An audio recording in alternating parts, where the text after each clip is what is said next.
right? That's good. I did it. Okay. Hi, everyone. I'm guessing that the audio is fixed now. If it's not, I am really screwed. I sure hope it's fixed. Boy, that took the first 5 minutes of this show. And I sure hope there's a way I can edit this out in post because I don't need everybody saying, oh, yeah, Eliot doesn't understand. I'm using something called OBS Studio. And OBS Studio is just a piece of freeware that you can download. And a lot of the top streamers out there and people who do their own little shows from home, really, this is a full-featured studio. I volunteered in a television studio for about 2 years producing and directing TV shows. And this little piece of software is every bit as good as the software we're using there. And it's free. I love that it's free. I actually went online and looked at all the commercial products available and actually bought one. And then it had far less functionality than this piece of software. So eventually I found this, and what happened was I have not, of course, been on at all in the last months and months. So when I reconfigured this, I accidentally set up two microphones. I set up my USB microphone along with an auxiliary mic, and I just assumed I didn't have an auxiliary mic, but my camera actually has a microphone in it as well. And I just have a feeling that what you heard as the echo was two input sources for a single signal. It was coming through the microphone, which is here, and also through my camera microphone. So we got two sources. So, okay, we are now good to go. So, I do want to just invite anybody who is here in chat to ask me any questions you like. As far as the first question, where have I been, friend? So in February, I decided to close up shop for a few months. What I did was I desperately wanted to get vaccinated as quickly as I possibly could. And early February or late January, only the people who were 1A, in other words, they were medical or emergency services workers, were in line to get vaccinated. And what I discovered is that if I volunteered for my local public health at their vaccination clinics, then they would, great to see you too, SJK Deck 18, or at least see your name there in the chat. So what I discovered is that if I volunteered at the clinic, then I would instantly become a healthcare worker and get the vaccine. So throughout February and March and into early April, I was a full-time volunteer at the vaccination clinics, and they have clinics on Tuesdays, Wednesdays, and Thursdays.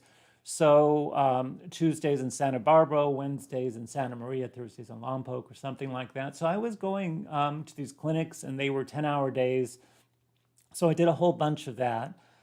Then also the musicians that I play with, we had all sort of closed down our musical experiences together over the pandemic, but we started getting together again to play some music. I play Irish music, so there's just a group of local Irish musicians who will get together and play the sort of standard tunes. The way jazz musicians or blues have standards, so do the Irish musicians or the old-timey or bluegrass. So we've been getting together now every Sunday. So my schedule has been rather full. Also, you may know that I volunteer for the Santa Barbara Police Department, and that was also on hiatus as of last October. So now we are volunteering again with them, with the local PD. So all of these volunteer things put together kind of got in the way of my video production. And there is one other thing. So I'm not a great fan of the casino industry. You know, I know all sides of it. So both as a player and as somebody who worked for the industry in every facet you could imagine of the industry. So not being a great fan of it, it's hard to motivate myself to address any question in particular that I might have some expertise on. in terms of producing yet another video. So I found that the videos that I've already produced allowed me to answer quite a number of questions that came my way from folks. And I was going to produce one more video today. I had in mind another video, and instead of that, I just decided to go live, and I can talk about what my idea for that video is, and it'd be great if there's any feedback on that. So let me just tell you the video I had in mind. It is this idea, and I know you have heard this before, that incredible claims demand incredible proof. And what I see over and over again on other YouTube videos, on websites and social media about gambling are people making incredible claims. There are claims for systems for which there's no mathematical basis, claims for things they've witnessed while gambling, claims about their own results.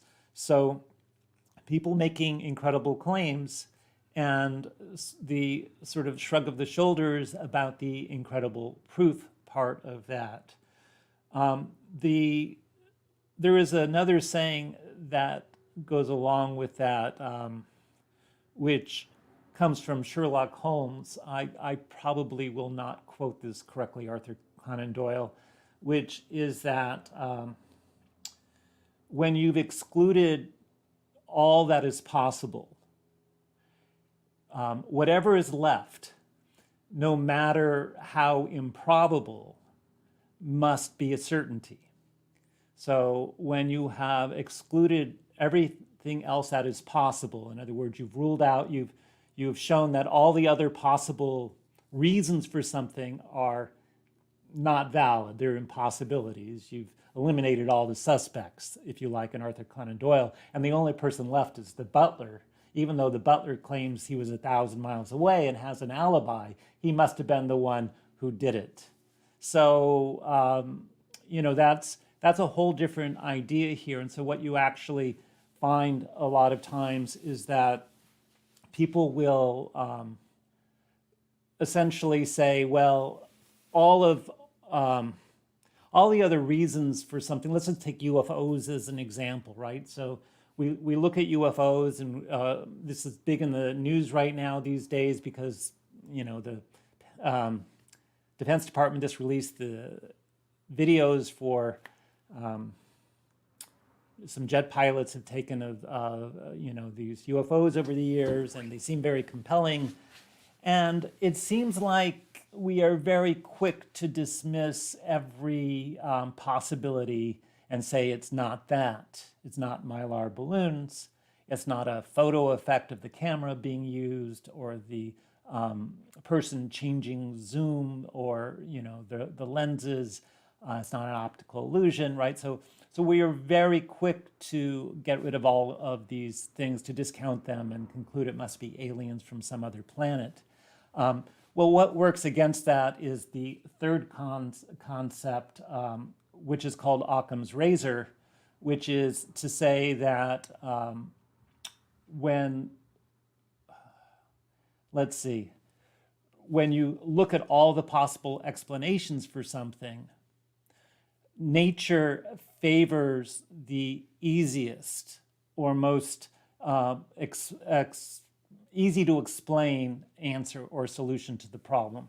So if you have an effect of aliens, then nature would say, well, what's probably true is Mylar balloons or a camera or something else. If you have a claim that someone saw 18 11s thrown in a row at a craps table, then what are the other possible explanations? Well, misremembering the event, lying, trolling, just not efficiently taking care of your observation, not recording it, not having evidence, right? There are so many things that are more likely than 18 consecutive 11s that you have to pretty much say that the 18 consecutive 11s is emphatically did not happen. It is not what happened.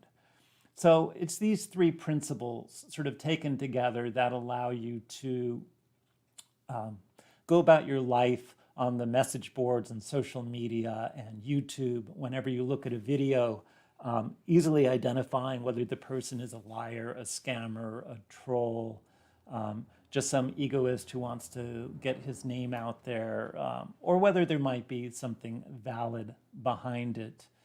So, I thought that a video about just ways of rational thinking and critical thinking moving towards gambling related issues might be of some value, and I might make that. But that was what this was going to be, and then I decided to just go live instead and see whether I still had an audience out there or not. So I do have a question. So I wish I knew your actual name, SJKDEC18. I can't even easily pronounce that. But he says, weird how our cameras are great, except when photographing UFOs. Yeah, it is interesting. Like the only photographs of UFOs we have seem to be from fighter jets. They're not from any commercial aircraft. And, there is a difference in the cameras that are used. And there's somehow they're always fuzzy, and there are so many other reasonable explanations. I think Mylar balloon is pretty much an explanation, together with just camera errors. All right, let's see. I have a question. I have trouble wrapping my head around that both one, probability, and two, determinism both seem true. Professor's thoughts. Well, okay, so you must like quantum mechanics, don't you, SJK? Because quantum mechanics is all about probability theory, right? And yet one could argue that the universe is deterministic, even though at its core it is random at the smallest levels. And there are actually some great videos made about this very question of determinism. I would take you to the YouTube channel Spacetime and look up their videos on determinism, on free will, if you like. And that goes a long way towards explaining the conundrum. I think one of the problems is that we are focused in a very small little neighborhood of reality, our observational space, the Earth, our local galaxy cluster, whatever.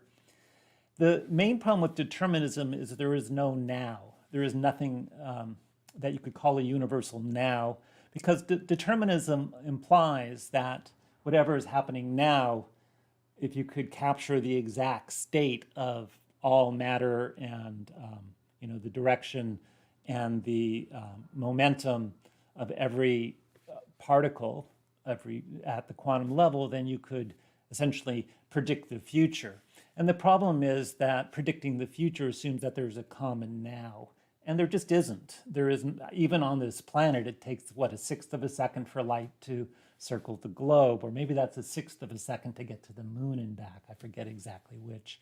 But it is, if there is no now, then there can't be a basis for saying, well, in the next Planck interval of time, iterate the discrete clock forward 1 Planck time unit and predict the next state of the universe. So yeah, it is a good question, and one that is way over my head. So I am just going to let Mr. Deck, he said call me Deck. I'm going to let Mr. Deck off the hook with that question and avoid getting into something that I really genuinely don't know much about, which is the difference between sort of probabilistic determinism and absolute determinism. So let's see. Oh, look at this. The Buckologist, you are my best friend ever of all times. Well, no, you're not. But at any rate, you said, any and all of your videos are great. Please continue as time and motivation permits. Thank you so much. I think we've had a couple of private email conversations, haven't we? Seems like we have. And let me just say that oftentimes when I see somebody name themselves something like the Buckologist, I think this person must be a scammer, because we often name ourselves things that sort of try and give us an artificial authority that isn't really valid, in any greater sense based on our education or our achievements or anything like that. So when I see a name like the backologist or the backmaster or back guru or anything like that that has some implication of mastery over a game that essentially cannot be mastered for the amateur, it's just pure luck, I do cringe a little bit. But I think in our emails, you convinced me that you are indeed an expert. And so I just want to give you a shout out for that and let you know that my first reaction to your name might be, I might not be the only person who has that reaction to your name. A lot of people sort of look at self-aggrandizing names just a tad arrogant, just, so there you go. All right. Let's see, it says, so even in everyday parlance, 1% probability it's a UFO. How do I internalize that data point? Well, it is 100% probability of a UFO, all right? So a UFO is an unidentified flying object. The fact that you imply that a UFO must be some alien civilization visiting us from some faraway planet that took them light years using some unknown physical principles to traverse those light years and then defy physical principles with their spaceships. That is the part that I will dispute. And I would say 1% probability. Let me just say there's 0% probability. If there were UFOs here, there is a great paradox in physics, and it goes something like this. And this has to do with if there were UFOs here, so I'll get back to that thread of that comment. So suppose that intelligent life existed and that the natural progression of intelligent life was towards technologies that allowed us to traverse the galaxy in search of intelligent life on other planets.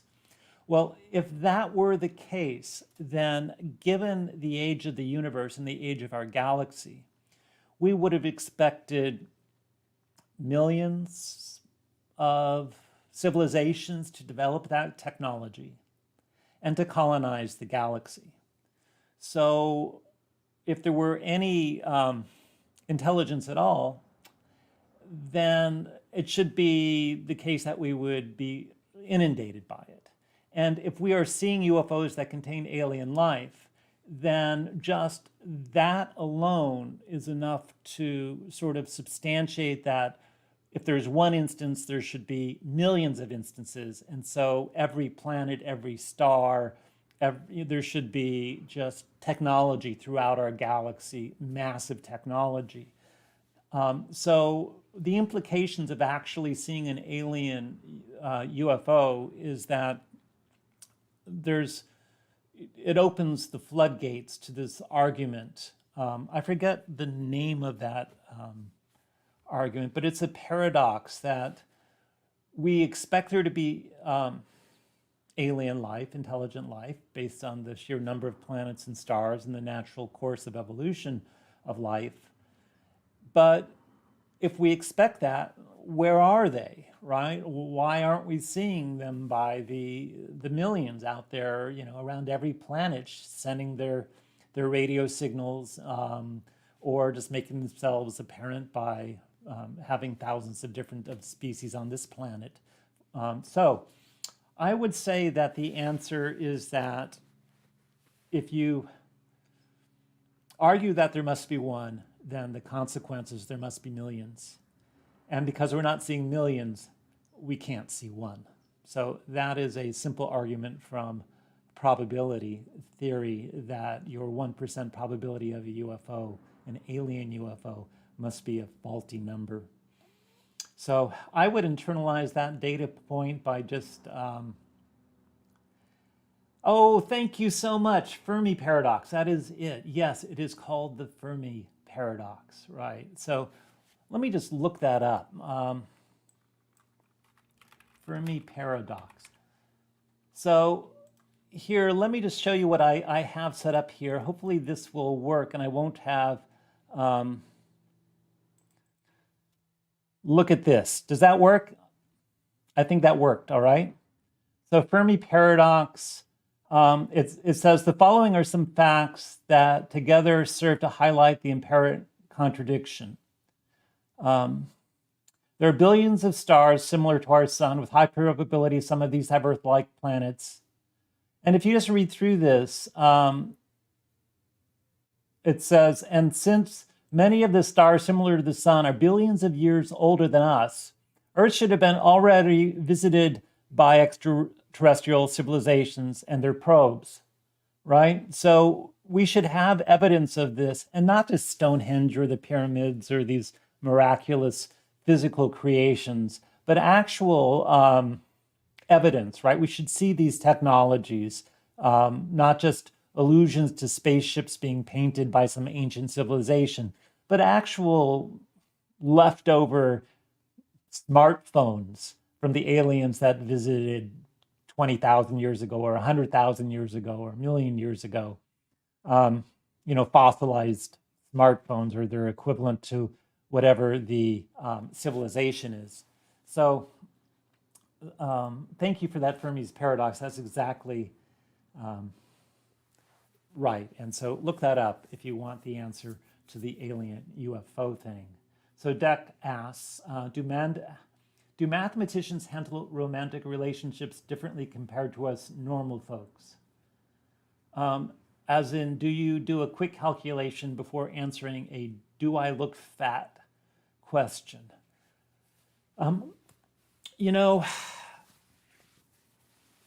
I was at a vaccination clinic just a few days ago. One of the people there I was talking with said something like, we were talking about our teenage years. And he said, yeah, when I was a teenager, I was banging a bunch of chicks in my back seat. And, when I was a teenager, I was studying calculus, differential equations, abstract algebra. I was taking calculus, chemistry, and physics. And I was pretty much studying all the time. I've always been extraordinarily awkward around women in particular.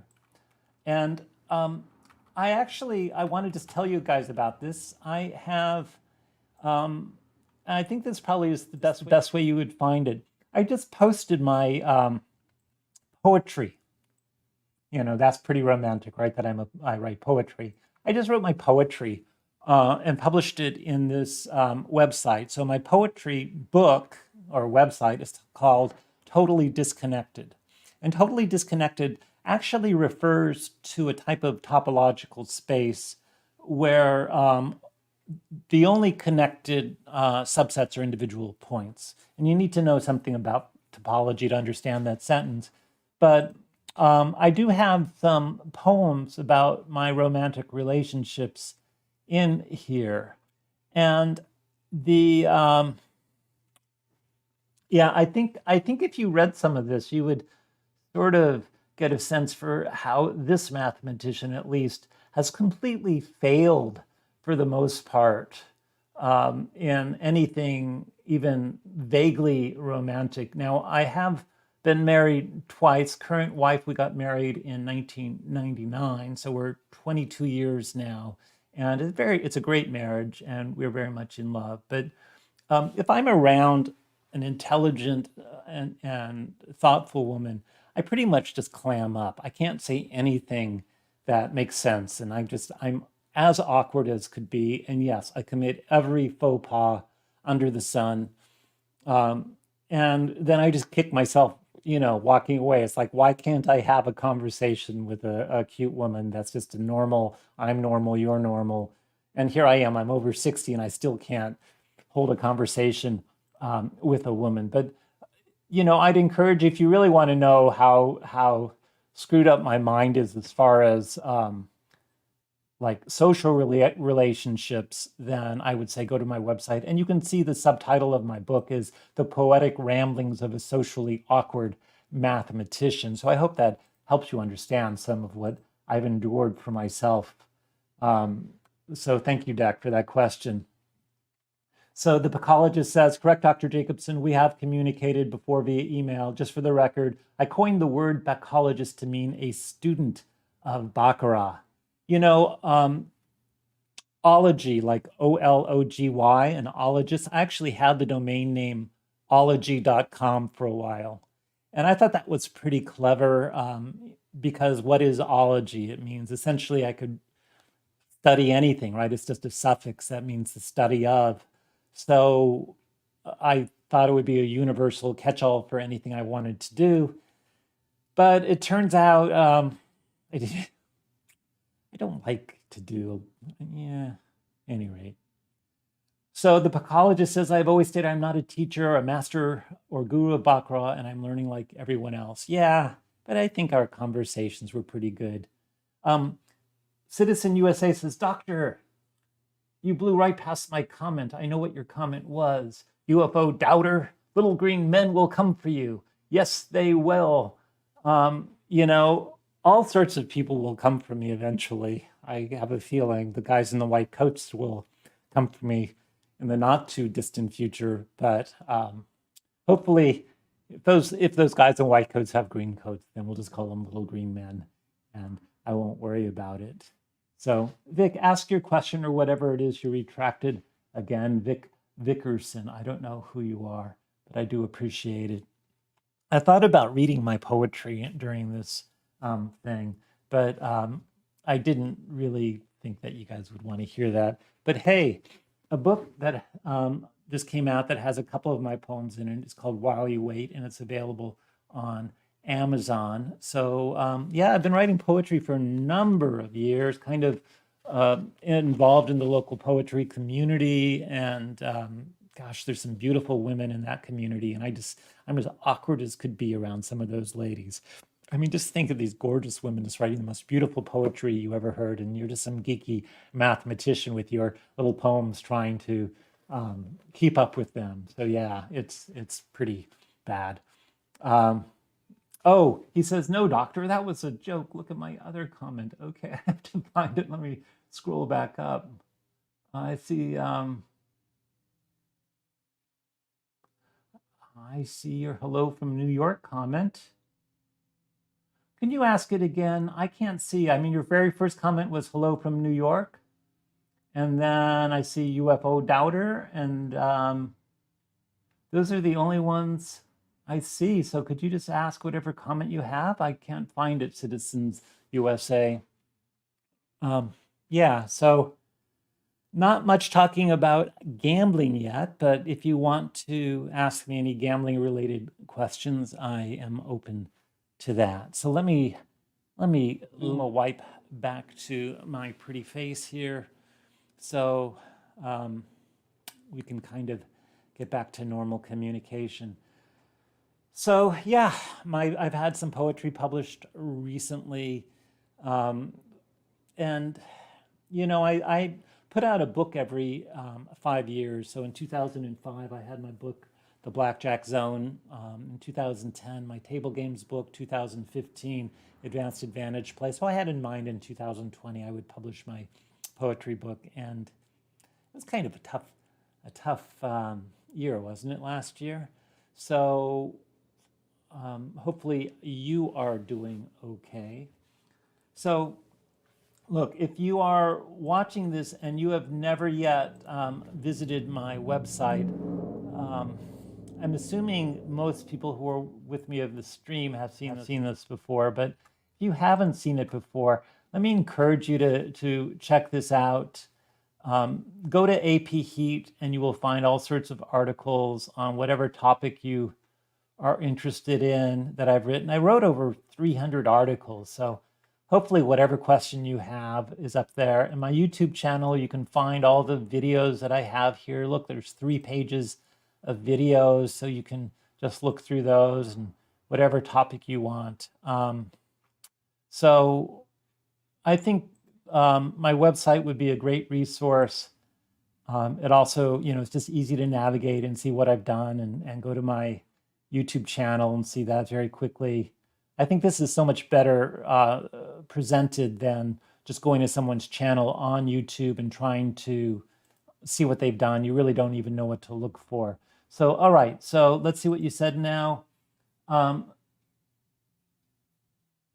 Okay, You said that you have a bone to pick with me as well, all the other mathematical eggheads.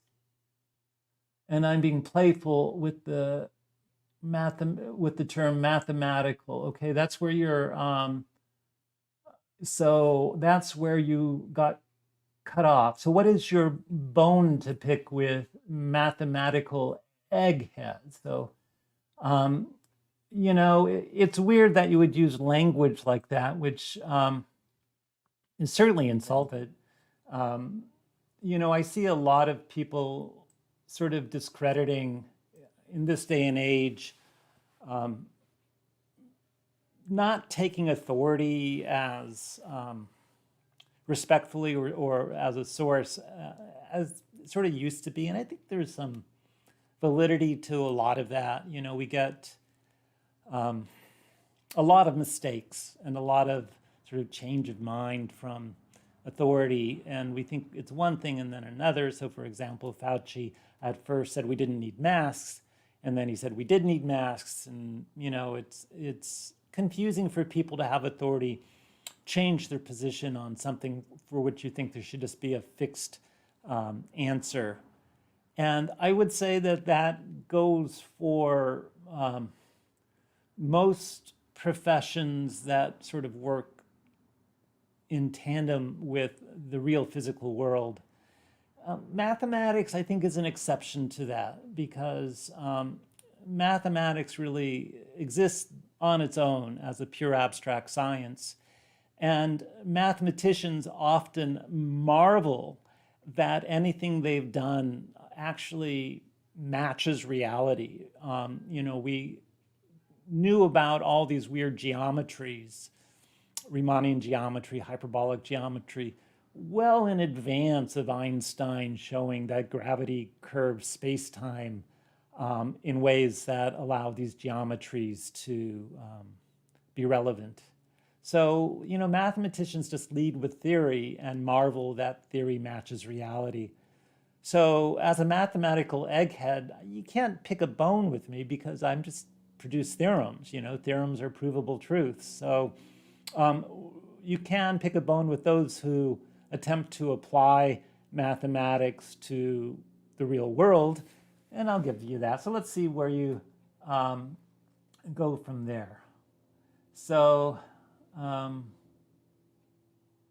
okay, doctor, apparently you're not seeing some of my posts. All right. I'm kind of not getting that, Citizens USA. You're right. Some of your posts are not coming through. I don't know what the issue is. Let me expand my chat window and see if that helps. All right. In the meantime, until you ask me those questions, try and keep them, don't write too long of a, try and keep it to just a few, one line at a time, Citizens USA, and hopefully that will not get scrolled out of the chat window. Vic Vickerson says, what is the easiest advantage play for a new gambler? Okay, I apologize, Citizens USA. I don't mean to read into anything you're saying in a negative way. I just it was a gut reaction. So please do ask your questions. In the meantime, Vic Vickerson asks, what is the easiest advantage play for a new gambler? It's the one that you spot at your local casino. I would say first look at all of the marketing that your local casino offers. Look at every giveaway they have. Consider everything that you can get for free.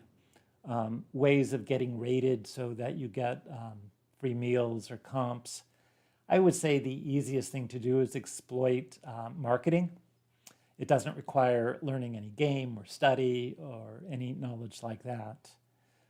Beyond that, it really depends on what kind of game you want to learn about, because honestly, any game you want to learn, you can get an edge in the right situation, whether it's slots or video poker or, probably don't go for roulette, all right? You'd have to cheat to get an edge at roulette.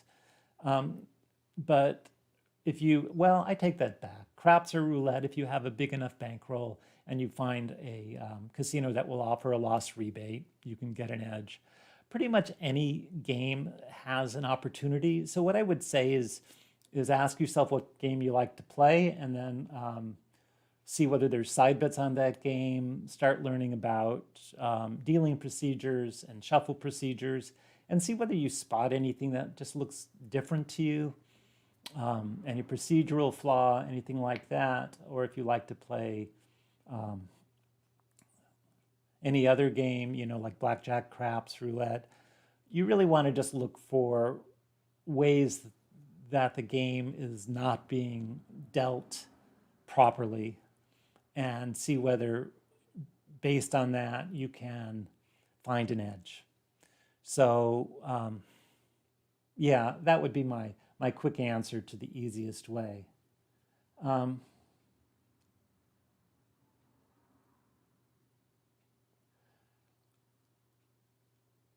All right, let me just read the comments from you, citizen, that I actually have on my screen, because it seems like I'm missing every other one. It says, okay, doc, this is going to take a couple of questions and answers, okay. And then the next one is, doctor, you're reading into it, doctor, and you're reading in a negative way. And then the next is, wow, you could have just said, what's your bone to pick? And wow. And then you said, doctor, please, you're off on a tangent. All right, so I think I'm just missing things that you are typing. So please, I must just be missing things you're typing. So the bachologist says, here is gambling question. A casino, brick and mortar or online, that is regulated and deemed honest. Is it possible that the casino may have technology unknown to most to manipulate the results? Online, absolutely. Online, absolutely. Because regulated online is kind of an oxymoron. So yeah, I still to this day do not trust online casino software. The regulatory authorities, at least when I left the auditing business, were just not doing everything they could, I would say that, to ensure that the games were fair and honest. As far as in a brick and mortar, I think there's really simple things that casinos can do to manipulate the result. Probably the most notorious in blackjack is what's called preferential shuffling. And the dealer doesn't even need to be a counter himself to employ this method. He just needs to observe the betting pattern of somebody at the table, and if the person makes a large bet, he might just say, okay, that must mean that the count is high, and so I should shuffle now. And essentially, if a dealer shuffles whenever the count is positive or sufficiently positive, then he's just letting the player play through negative decks. So preferential shuffling would be a type of action that a casino would take, even a regulated casino, that would not be fair to the players. As far as technology, there's a lot of people who think that the shuffle machines are somehow grouping face cards, that there's some sort of mode that shuffle machines can be put into that is an anti-player mode, and that casinos somehow are doing this in large numbers. That's a conspiracy theory, and one that I don't give any credence to at all. So I'm not saying that in some remote casino in some faraway corner of the world that the shoes aren't short a few aces and tens. That seems a lot easier than rigging a shuffle machine. So there are a lot of conspiracy theories I don't abide by as far as technology manipulating results. So Citizen USA says, mathematicians are applying pure logic to the problem of gambling, but we live in the real world. He says, if I were to ask you how much energy would it take to cause 1 gram of mass to move at a speed of 1,000 miles a second, a mathematician would be able to calculate that. That's true. Yeah, this idea that somehow the real world is different than what mathematicians can do. So people who play Baccarat believe this sort of thing, like you cannot simulate what happens in a live casino game, that somehow my simulation software is different than actually what happens in the physical world. And what I would say is, if you think about, for example, baccarat, most shoes are brought into the casino pre-shuffled. There's a shuffle room, and the shuffles on those shoes are typically machine shuffles, and the machines that use those shuffles use a random number generator. So it's not a purely, human random shuffle. It's still a random number generator random shuffle. So the shoes you're seeing in a casino, for the most part, are identical to shoes generated by a computer program that simulates them. This argument that somehow mathematicians can't model the real world is, it's just not true. There is no such thing as intuition. There is no such thing as being able to read trends or, have good luck or bad luck. We want to believe that somehow there's more to this world than the austerity that a mathematician brings to predicting what happens in a casino game. But there's really not. I mean, the world really is that simple, that mathematicians can perfectly model what takes place in a casino. And I mean, I know this because I have audited live casinos. I have, looked at exactly what happens in live casino games by records of thousands of shoes as part of my own work on advantage play. And there's nothing, there's not even a statistical blip. There's not even a 0.01 p-value of possibility that intuition exists. So, this idea that somehow mathematicians don't understand or what we do doesn't apply in the real world,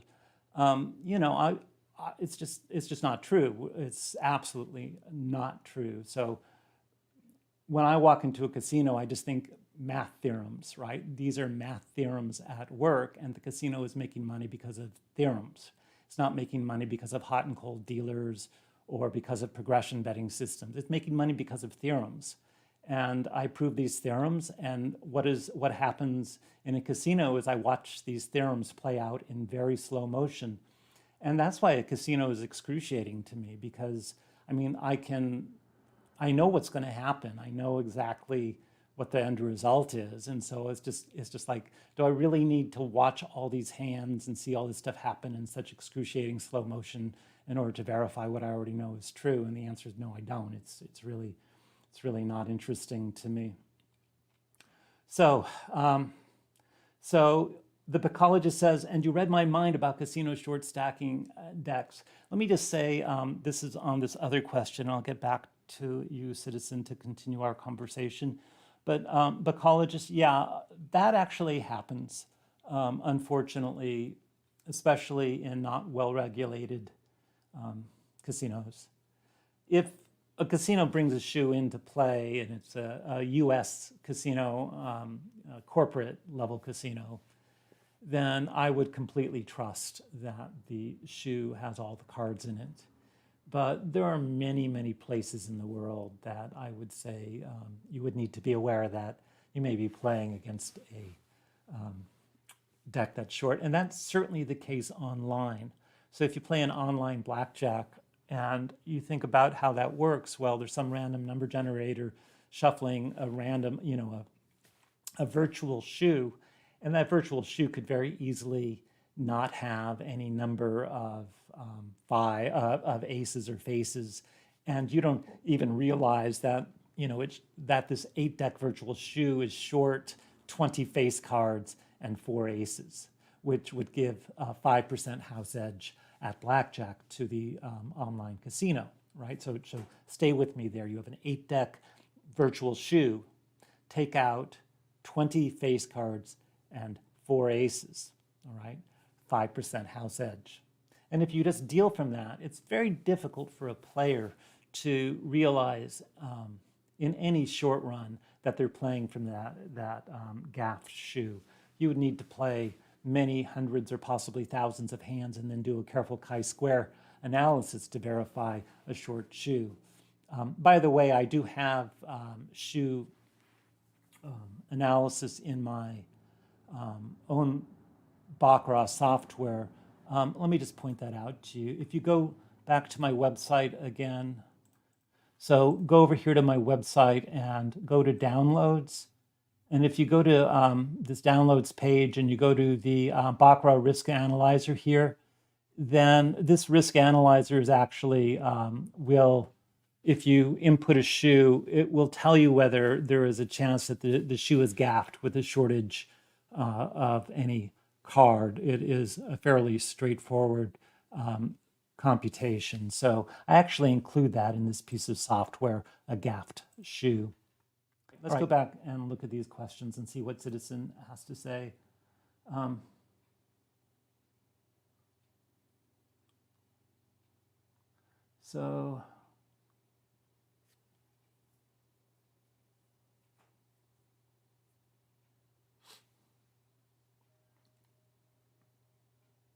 I don't see question marks, Citizens USA. You're making statements. If I were to ask you how much energy it would take, 1 gram, to move 1,000 miles a second, a mathematician would be able to calculate that, yes. If I asked you how much energy would it take to move 1 gram of mass at 2,000 miles a second, yes, I could calculate that. And then the next thing I have on my screen from you is, Doctor, you're trying to ask me a series of questions. Please just read the questions one after the next. I'm yet to read a single question. All right, so Vickerson says, I lost 20 spins in a row on a $1 one-line slot machine. Is that to be expected or is it way out of the norm? Totally to be expected. So a slot machine, you want to get a huge jackpot, right? So typically when you get when you have a machine that's going to pay out a jackpot, you have to pay for that jackpot. And the way you pay for it is by losing a lot of bets. So when I've designed slot machines, I've designed many slot machines for a variety of different corporations, both online and physical slot machines that have gone into casinos. And one of the big questions that always comes up is hit frequency. Now, if you're playing a multi-line slot where it's essentially has 3 rows of 5 symbols, and you can get a winner with all sorts of different patterns, then you're much more likely to have some sort of hit on every single spin, right? But if you just play one single line, the hit rates could be 5% or 10%. There's it's easily the case that losing 20 spins in a row could happen on a slot machine. That I'm sure that happens all the time to most people who play slots, especially if they're just playing a single line. So yeah, but Vic, don't play slot machines, all right? Please don't play slot machines. Please don't play slot machines. I've designed slot machines, so I know slot machines really, really well. And I will just say that unless you really understand how to beat slots, what slots have issues and how you can beat them, then I would say that you're just losing money. You're just throwing money away by even sitting down in front of one. So there are many types of slot machines that you can get an edge.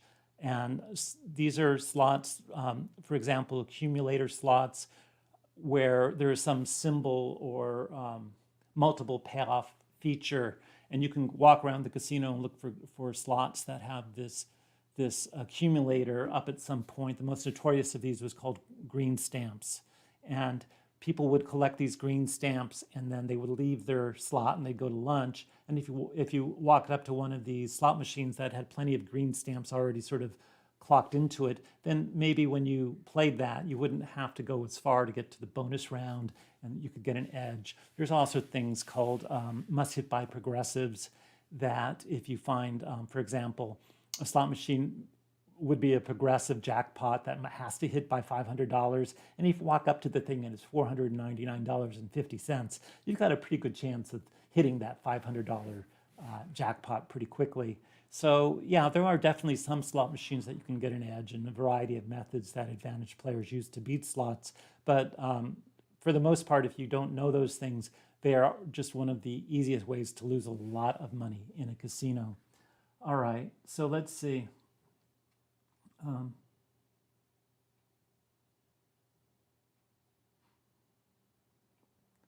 So he's asking me if I agree that a mathematician can multiply something by 10,000. Yeah, so Vic Vickerson says, is it better to play one line or multi-line video poker with the same pay schedule? Is multi-line much riskier? Actually, I think you should play multi-line. It's less risky. So the more lines you play, the less fluctuation you'll have because you're overcoming variance faster. So yeah, I would say I'm gonna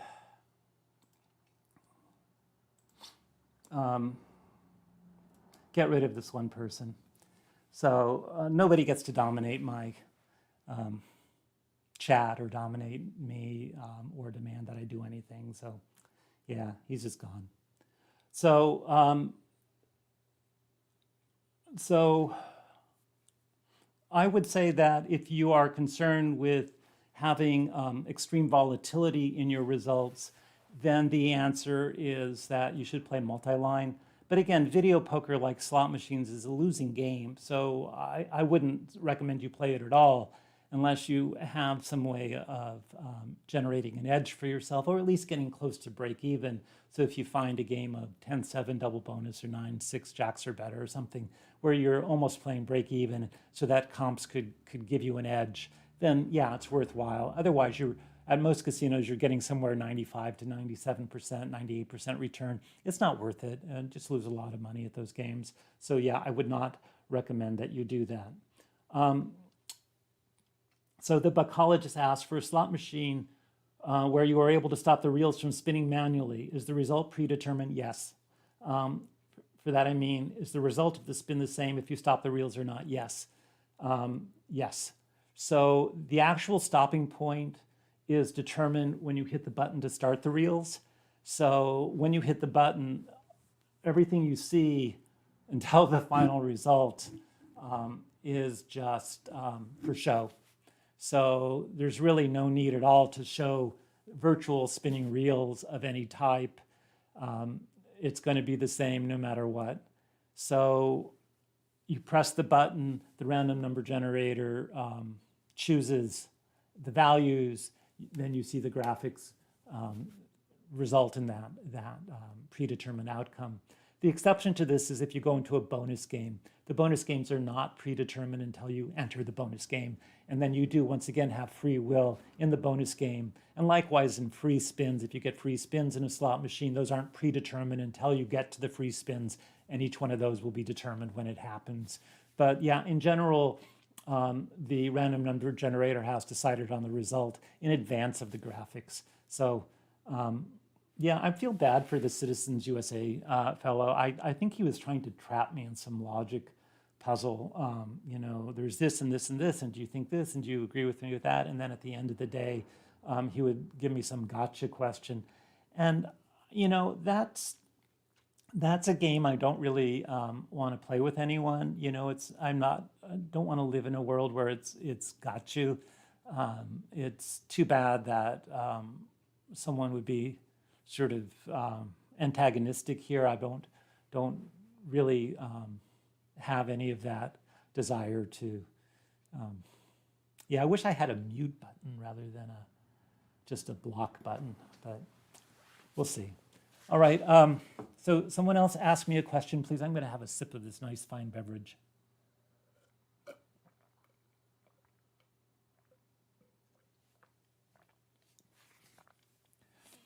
So yeah, all of my slot machines were done on Excel, and so you would completely solve the slot machine. And essentially, the way you solve a slot machine is you account on the spreadsheet for every possible final position that the slot machine can reach. So if you think about having, for example, a standard slot would have 3 lines, 5 locations, right? So you have, for each of those, 15 spots, you might have 12 symbols, right? So you have 12 to the 15th final states for the thing. And essentially you would account for every last one of those in the spreadsheet. So, so yeah, it's a rather long process to do these spreadsheets, and there are some shortcuts to the computations, but you can certainly, do these things in a day. And it was some of the best paid work I ever got. And I had a good friend back in 2007 who encouraged me to start doing slot machine math. And essentially, as a freelance slot machine mathematician, my going rate was $5,000 a slot, although for a while I was getting $7,000 and $8,000 a slot. The $8,000 slots took me maybe 3 or 4 days, but the $5,000 slots I could do in 2 days. So some of the best paying work, and the people who hire you, they don't know that it's that, that once you have the template and you understand how to do this math, it's just a question of filling out the spreadsheet with the particular parameters that they want for their game. And, so for example, exploding wilds or reversible lines or whatever it happens to be, there are tricks for all these things. Once you learn the tricks, you can just do these very, very quickly. So I did a bunch. It was it was probably the highest hourly rate work I did during my tenure as a gaming mathematician. All right, so let's see what Buddy Boss has to say. Vic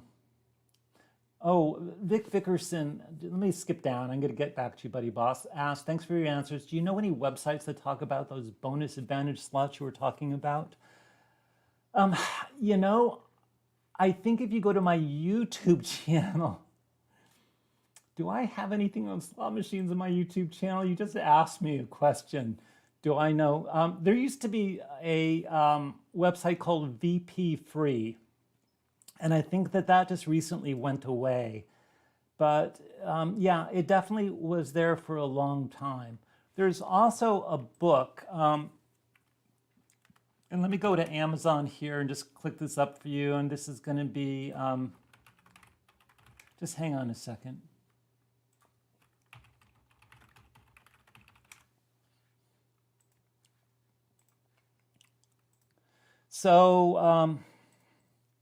So here is a book. If you want to read something on how to beat slot machines, this book by Peter Liston is a really sort of basic book on advantage slot play. I would say there are very few books that have ever been written on beating slot machines. This is actually a book on beating slot machines. So he does give a formula in the book that tells you how to identify when a slot might have an advantage. It is not a particularly highly rated book. I'm not going to say that this is the greatest book ever written on advantage play. But if you're interested in beating slots in particular, this would be a book to do that. And then another book I would recommend is by Max Rubin. Let me see if I can just go to that. So this book is now, gosh, how old is it? At least 20 years old, on Comp City. But I think it's a good book for everybody to read who is looking for ways to beat a casino that don't involve learning complicated strategies, to really understand the comp system and how you can exploit it. This book is a very good book on that. So those would be two sources. Again, this website, VP Free, I don't think exists anymore, or else I would send you there. But other than that, I don't really know of a good website in general that has a lot on beating slot machines. So let's go back to the Buddy Boss. So I came across an interesting situation in craps recently. The point was established as a 5, and someone on the other end of the table threw the dice towards me. One of the dice rolled a 2, while the other popped up near me and bounced next to my chips. Then bounced back into play and rolled a 4. Some people next to me said that I should have grabbed the dice and that it was bad luck to let it fall onto the table. If the other dice was a 5 or a 6, then I should have picked the dice out of the roll and stopped it because I couldn't hit the 5. Is there any advantage play potential here? Well, yeah, there is. And that's, at its core, what you've described is called, has been exploited under the term dice sliding. And it's different than controlled or dice influencing. Dice sliding is this technique where what you do is to take the 2 dice and you set the bottom one with a 6 up, and the top one will tumble, right? But the bottom one's going to be set on a 6. And then what you do is you throw the dice in such a way that the bottom dice slides along the table and hits the puck. So your target is the puck, right? And if you hit the puck and you throw that slow enough, then that 6 will just stay face up and hit the puck. And now the other dice is going to tumble and hit the back wall. So it'll be whatever it is. And this might look like a completely normal roll, right? You throw the dice, you get to be very good. And actually, these people have this technique where they raise their arm high, they lower it, and then they do an outward motion. And they give all this physicality to the throw so that it looks as though they're actually doing something that is big, whereas what they're really doing is very small. They're trying to slide the dice slowly and carefully so that the bottom dice doesn't tumble. It hits the puck and stops. The top dice is the one that tumbles. And so what do you know if the bottom dice is a 6? Well, the roll is going to be 7 or higher, right? So again, the chance of a 7 is just 1/6, the way it would be anyway. But if you look at the top end, like what is the chances of a 12 now, right? Well, a 12, which might pay 30 to 1 if you were to not have controlled the bottom dice. The chance of a 12 now is just 1/6 because all you want is the top dice to tumble and hit a 6. So you've reduced the odds of your throw to 1 in 6 that you get a 12.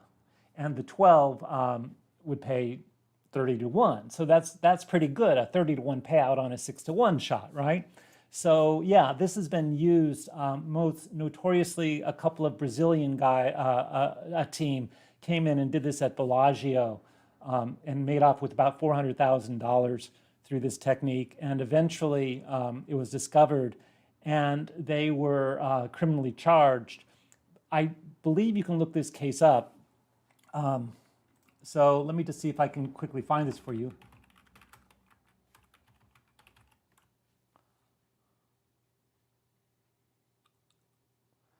Okay, here it is.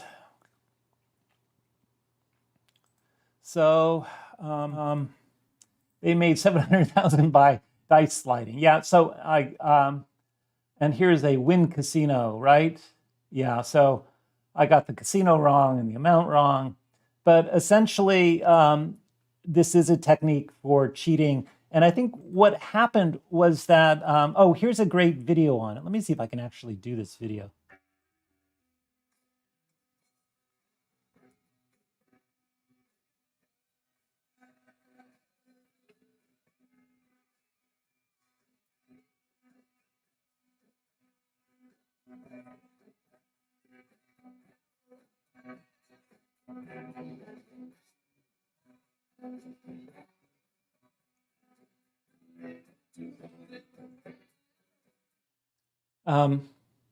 Did you get the idea there?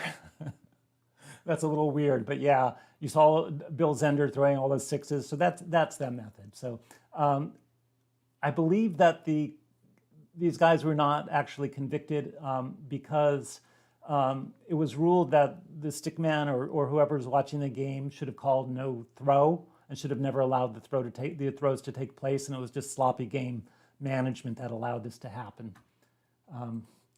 So let's just see what else is going on here. All right. So Backologist asks, for a slot machine bonus round, does a player have any control of the outcome? For example, choose 5 of 10 hats. Will the result be the same no matter which 5 hats were chosen? No. I actually designed a game like that had a bonus round where essentially you were given some sort of icon and you pressed your finger on the screen until you hit a bomb, and then you collected whatever it was. And the bomb was under, the way the game was designed, your amount you're going to win was not predetermined. The bomb really was predetermined to be under one of those icons. And so as long as you didn't collect that icon, you would continue to win. And it was, as far as I know, that's how all of these are designed. They aren't designed to give you a certain amount, preset. No matter what you pick, you're going to get those prizes until you hit the bomb. So yeah, those sorts of bonus rounds are definitely free choice by the user. And that's just, it's just how they're designed. I think that's the right way to design them from an ethical standpoint as well. So The Pachologist says Dominic the Dominator Law Riggio, yes, the dice influencer, the great dice influencer. You know, Stanford Wong wrote a book on dice influencing. I have a signed copy of him somewhere. I think he published it in 2003 or 4, something like that. And he actually went out with this Dominic the Dominator and watched him throw. And I actually went out when I was an Advantage player with Stanford Wong a couple of times downtown. We went over to the Las Vegas Club and a couple other casinos, I think I'm forgetting the names, the Golden Gate, I think we played at. And he was looking for tables that had certain types of layouts that were particularly unresponsive to the toss, so that you get a little reaction and tumbling. So a fresh layout might have more foam padding underneath it and give more bounce, and so he's looking for less bounce. And you know, I bet alongside and passed the dice to Stanford, and we all watched him play all night long. And I don't remember if I won or lost. I remember it was fun. But what I do know is a couple years later, Stanford disavowed dice influencing. And I'm not going to 100% disavow it. I will say there is more of a chance that there are a couple of skilled dice influencers on the planet who, given the right conditions, can get an edge, then there is a chance of there being aliens on this planet at this point. So the latter being 0. So let's see. So the Vic Vickerson asked, does a slot machine have one random number generator for the whole game, or does every position on the screen have its own random number generator? Well, there is one random number generator that's instantiated for the program. And then what a random number generator does is it spits out a sequence of random numbers, right? And so a random number is chosen for the first reel, and that tells it where to stop, and then the second, and that tells it where to stop, and then the third, and it tells it where to stop. So there's one random number generator spitting out a sequence of random numbers. And if you actually read the code for that exists for most jurisdictions for slot machines, they insist that this random number generator be continually running so that it continues to spit out random numbers either when they're not being used, so that you cannot predict, like if you somehow got a hold of the random number generator so that you knew where you were in its cycle and you could predict the next random number generator and therefore the outcome of the slot machine. Well, if that random number generator is continually running, right, and spitting out numbers, and there is some gap of time between its choices based on when you hit a button, then it would become even more unpredictable, even if you knew exactly what RNG it was. So yeah, the actual regulations really get these things. They're very carefully monitored and screened, and they only use the best. They pass something called the die-hard tests. You should look that up if you want to understand random number generators, die-hard tests for RNGs. There is another suite of tests called the Big Crush tests. I don't know if any RNG actually passes that entire suite. But yeah, they're just the best RNGs, and they're very, just one per game. And so now Citizens Briefing asks, so I just want to be clear, Professor, your message to everyone is that gambling is a bad idea and we shouldn't do it. Yes, that is absolutely what I would say. Now, gambling is different than playing a casino game, right? So what I would say is if you have a casino game that you like to play, then just look for an edge. And I don't care what the edge is that you get, whether it's the comps you're getting, whether it is some method that you have that moves the edge in your direction slightly. But essentially, what gambling is a slow motion version of a theorem. And as I said, theorems are gambling is based on mathematical theorems, right? The outcomes in casinos follow these theorems to a T. So you're just watching these theorems being proven in slow motion. So yeah, my message, and this is as somebody who works for the casino industry, is that you shouldn't gamble unless you can move the needle in your direction. And outside of comps, the only way to move the needle in your direction is with information, right? So information is knowing something that is not intended for you to know. So for example, if you are counting cards in blackjack, you know the relative proportion of faces and aces against low cards using a high-low count.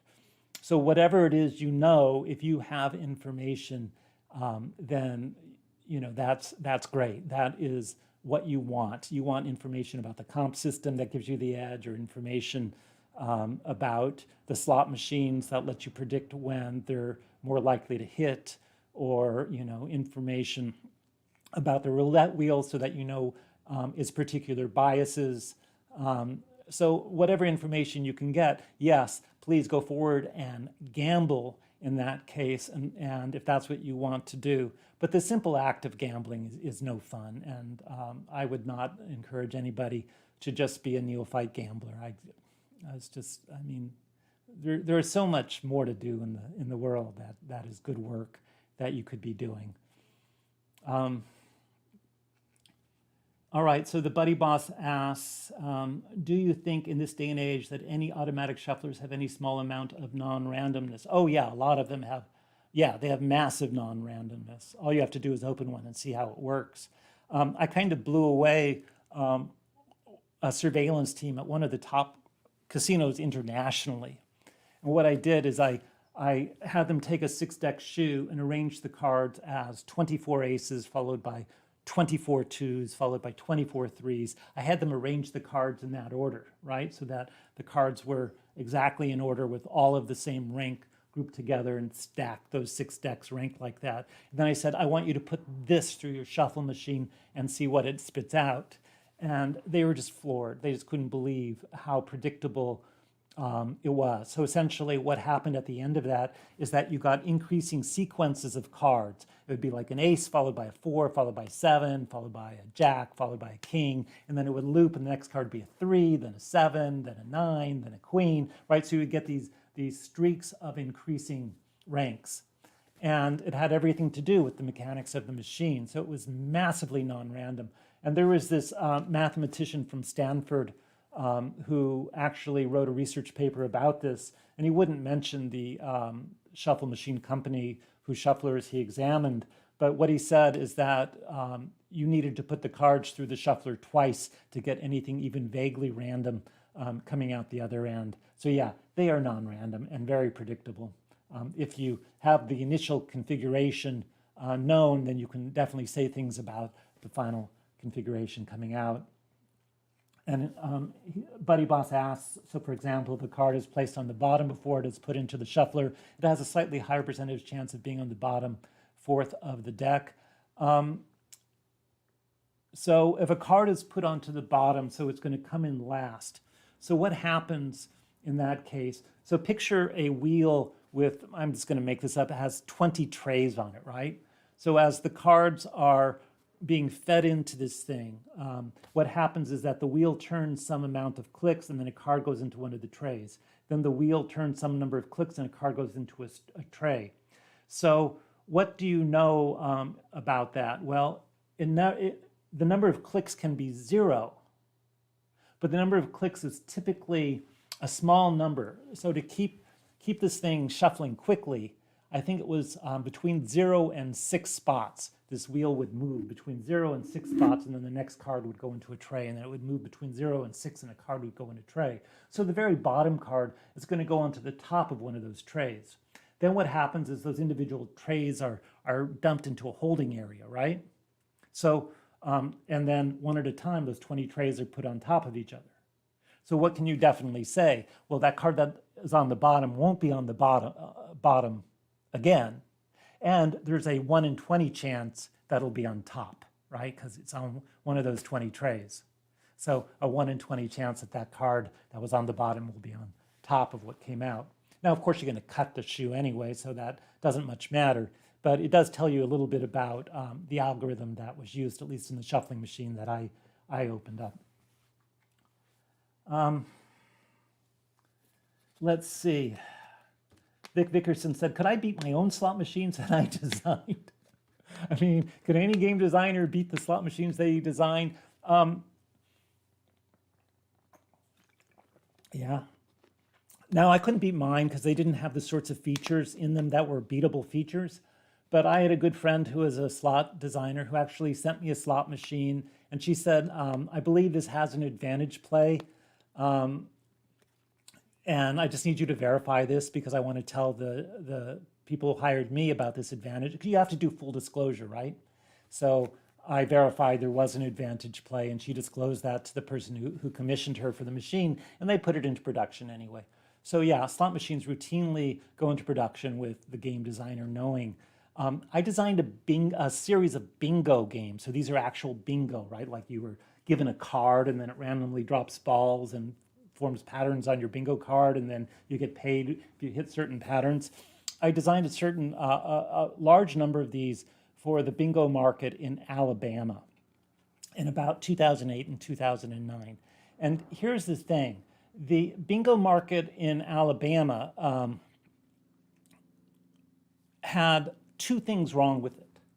One is that they used what they called their perm deck, which was a collection of 250,000 bingo cards.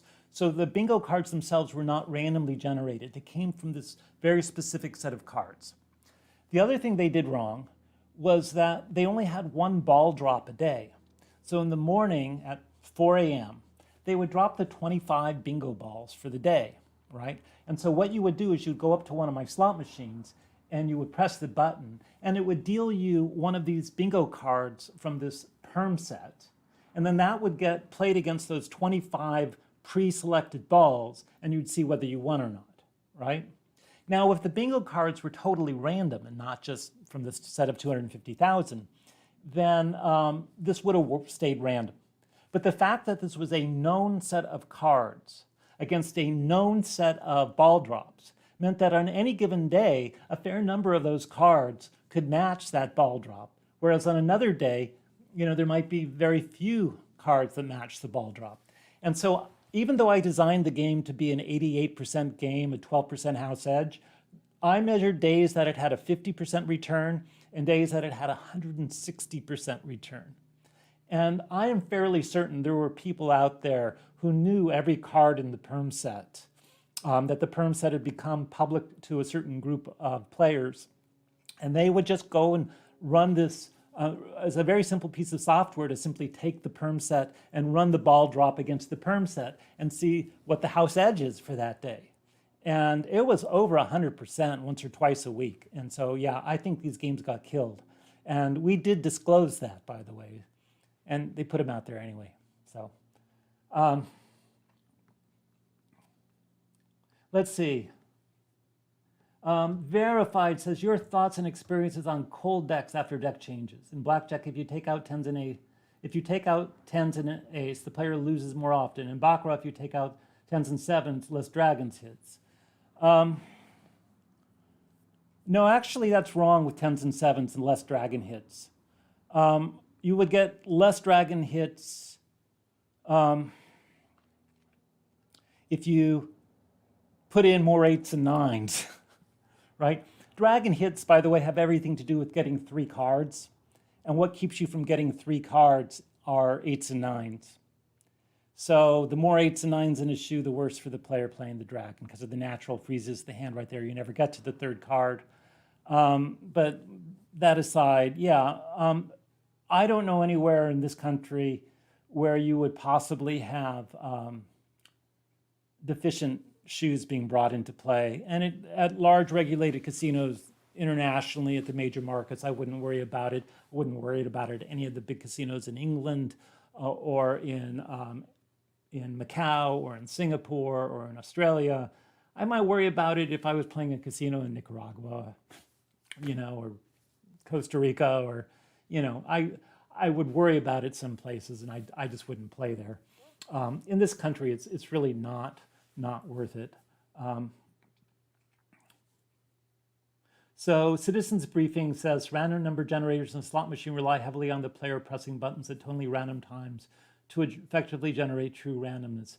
Nah, you can't. No, it's no. Nope. Look, how do you say something is truly random? there is this great computer science, his name is Knuth, I don't remember his first name, but he wrote a series of books, and on computer programming, in the very first book, his first chapters on random number generators, and it's 170 pages, 170. And one of the things he says effectively is how do you define random? And the answer is that a sequence of numbers is random if it passes every conceivable statistical test. And that's his definition. So he left that open-ended, right? There is not a suite of tests that you can conduct that will ever prove a series is random. And so in the real world, the only thing we know is random is white noise. And a white noise sampler, with a filter, a high-low filter, essentially is a way of generating random bits.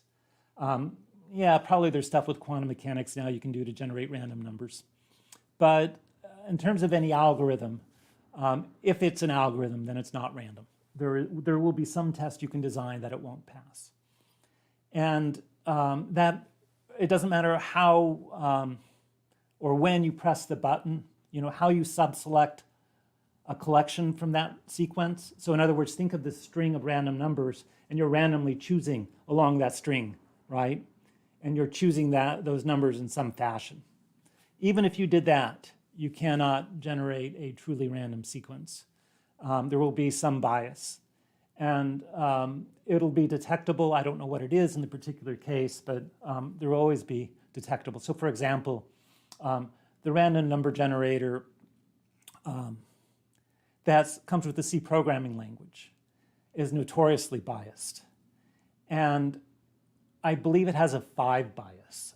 So if you're randomly pressing the button at random times, you're still going to be more randomly likely to hit a 5, right? Because there's more 5s than there should be. So it doesn't matter that you press randomly. You're still going to get an excess of 5s, right? So the logic isn't quite there to say that you can somehow randomize a non-random sequence through some physical action. You just can't. But great question. Great question. The Buddy Boss asked about my bingo games. Is that bingo mistake still operating today? That would be very surprising. No, actually, Alabama shut down all of its Class 2 gaming.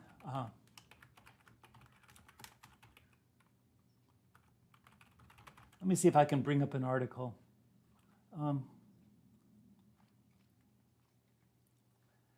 They must have reopened. So this was some years ago that they shut this all down. So I can't find it right now, but the governor of Alabama shut down all of their Class 2 bingo slots, probably 2014, 2015, something like that. They may have reopened, but they just shut down the entire industry. And actually, the company that I produced these for went bankrupt. It was a public company, and they were based out of Reno and went bankrupt. So they don't exist, so their machines don't exist. And where they were placed no longer has machines of this type. So, but yeah, that's the kind of thing that if you were a sharp gambler who was really dedicated to the craft of beating the house, you might have done your research and just generated an edge beyond all edges. Okay. Well, I hope that was fun for you.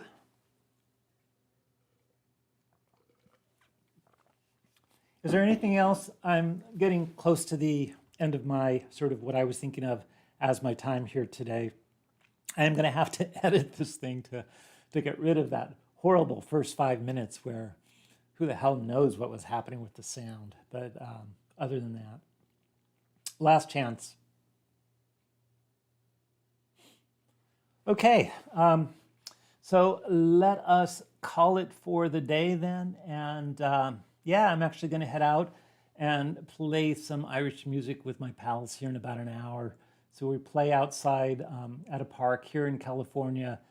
We still sort of formally have a mask mandate, but we're playing without masks. We're outside in the park, and we're all, well, not everybody's vaccinated, but enough of us that it's not a big issue. So I am Claudius says, I've heard the long run from multiple people about basic strategy and card counting. Why is there no time frame or hours count? Whoever said there is no time frame or hours count? I am Claudius. Look up this concept of N0. And I think I do have a video about that. So let me see if I can actually find a video on the long run, because that is a question that comes up a lot with people. Like, what does the long run mean? You know, we'll never get to the long run. We're always playing in the short run, and therefore all you people who talk about the long run don't know what you're talking about. I only play for the short run, and therefore I can be a winner because the long run doesn't apply to me. Yeah, that's kind of a nonsense argument, but you hear it a lot from people, all right? So definitely something to not get dragged into is that kind of argument. So let me see, I believe, I thought I had a video on the long run, and now I cannot find it. That's too bad.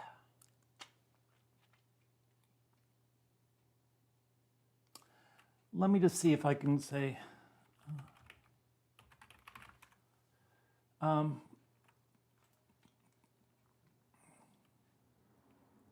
so let me just take you to this one website. So if you go to blackjacktheforum.com, here is a thread, for example. What is this N0 of which you guys speak? So N0 refers to the amount of playing it takes in order for you to have an 84 chance of breaking even or better.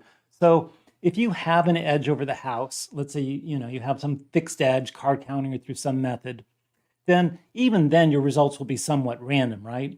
But your randomness is going to be tailing upwards. So even though you're winning and losing here and there, you are tailing upwards as you win and lose. And so you can say, well, okay, I'm going to have this fluctuation. How long is it until, if I'm still losing after that number of hands, then it is more than one standard deviation. I am more than one standard deviation away from expectation to still be losing. And that number of hands is called N0. And for games like Blackjack, N0 tends to be, depending on how good the game is you're playing, 40,000, 50,000 hands. But for many games, it's not that many at all. I mean, if you're hole carding 3-card poker, it could be a couple thousand hands, for example. If you have some even better advantage, hole carding Mississippi Stud could be 300 hands. So the long run is measured in terms of the number of standard deviations away from expectation you would need to be to still be losing after that number of hands. So go to my website, advancedadvantageplay.com. I have something here. I wasn't expecting this question, or I would have had it up for you. And now somebody else asked about the Panda 8, Verify did. So if you go to my website, I do have 3 articles here on the Panda side bet, so you can read those on my website. And I talk about beating the Panda 8 side bet. Michael Shackelford also has that on his website. He has an article on card counting the Panda 8. Vic Vickerson says, why do casinos pretend they want people to win, but when gamblers actually wins, the casino goes nuts? No, they don't. Casinos are fine with winners. If you win consistently and in a sufficient amount, then you will get some scrutiny. And if that scrutiny results in them determining you're cheating or using some sort of advantage play, you'll get backed off. But a simple win, no, they don't go nuts. Any reasonable casino does not mind winners at all. So Why didn't they just reduce the Dragon 7 from 40 to 1, 40 to 1 to 38 to 1? Oh, that's kind of a tough payout, don't you think? 38 to 1. All right. It's a good solution, though. It is a solution, but it's just a tough payout. Should I do this again soon? I'm glad to have all of you here asking me such great questions. I feel like I could talk about this stuff a little bit longer, but I do have all of these other things to get to today. So I am going to close this stream here. So we'll see you later.